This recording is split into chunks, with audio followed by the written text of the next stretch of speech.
என்னதான் எனக்கு சீமான் மேல பெரிய நல்ல அபிப்பிராயம் இல்லைன்னாலும் தன்னோட பேச்சாற்றலால எத்தனையோ பேருக்கு ஒரு நண்பகத்தன்மையை கொடுத்து ஓட்டு விஷயத்துல ஒவ்வொரு எலெக்ஷன்லையும் பெட்டர் ஆகிட்டே வராரு.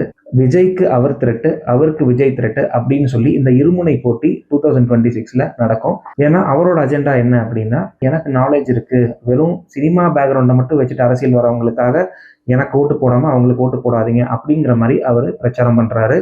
அவரோட பேச்சு திறமையை பத்தி நம்ம சொல்லவே வேண்டாம். விஷயம் தெரியாதவங்க கேட்டானா அவர் பேசுறது எல்லாமே உண்மை நம்பிக்குவான். அந்த அளவுக்கு ஆற்றல் மிக்க பேச்சாளர் அண்ணன் சீமான் அவர்கள். 2026 எலெக்ஷன்ல அவரும் ஒரு த்ரெட்டாக விஜய்க்கு அமையறதுக்கு நிறைய வாய்ப்புகள் இருக்கு.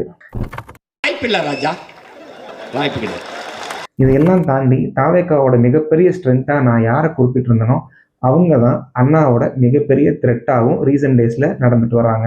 விஜயை பொறுத்த வரைக்கும் ஒரு லட்சியத்தோட அரசியலுக்கு வராரு. ஆனா அவங்களோட ஃபேன்ஸ் இன்னுமே அந்த நடிகர் மைண்ட் செட்ல இருந்த ஒரு